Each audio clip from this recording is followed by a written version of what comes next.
Республикабыз басуларында көндә кызу эш кайный. Авыл хезмәтчәннәре кояшлы көннәр турудан булдыра алганча күбрәк файдаланып калырга тырыша.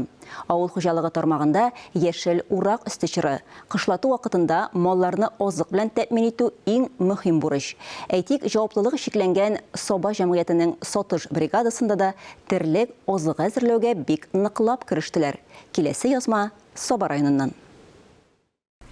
Икенчеләр өчен җәйнең һәр сәгате кадерле. Өлгерә барган басуларда үстерелгән уңышны югалтуларсыз сыйфатлы итеп урнаштыру иң мөһим бурыч булып тора, ди Соба җәмгыятенең сатыш бригадасы баш агрономы.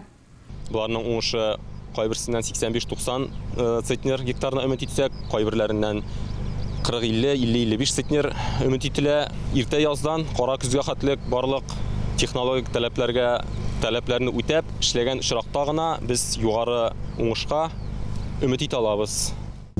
Мише буендагы фрегат су сиптерү агрегаты биредә басуларда ел сайын мул уңыш үстерүен тәэмин итә. Тиздән бу басуның пешәне дә чабарлык була. Шул ук вакытта көзге чәчү өчен җир эшкәртүдә бара. Мамалай авылындагы ындыр табагында да көндәлек хезмәт кайный. Нинди эш бар, шундый эш башкарабыз инде. Амбарлар чиштырабыз. Менә хәзерге вакытта амбар кырыендагы кышытканнарны чабам инде. Алсуның тормыш иптәше Рафил дә һәр эшне булдыра торган егет. Ул авылда бригадир, ындыр табагы мөдире, су сиптерү агрегаты операторы 2024 елның Кырбатыр исеменә дә лаек булган. Бүгенге көндә инде без менә шушы 85 гектарлы пишән басуын урдык. Моны Алла бирсәм пишәнгә алабыз без.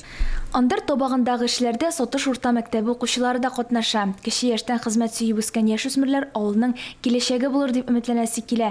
Хәзерге вакытта авыл хуҗалыгы хезмәтчәннәре алдында торган төп бурыч үләннең беренче катыннан туклыклы сыйфатлы терлек азыгы әзерләү.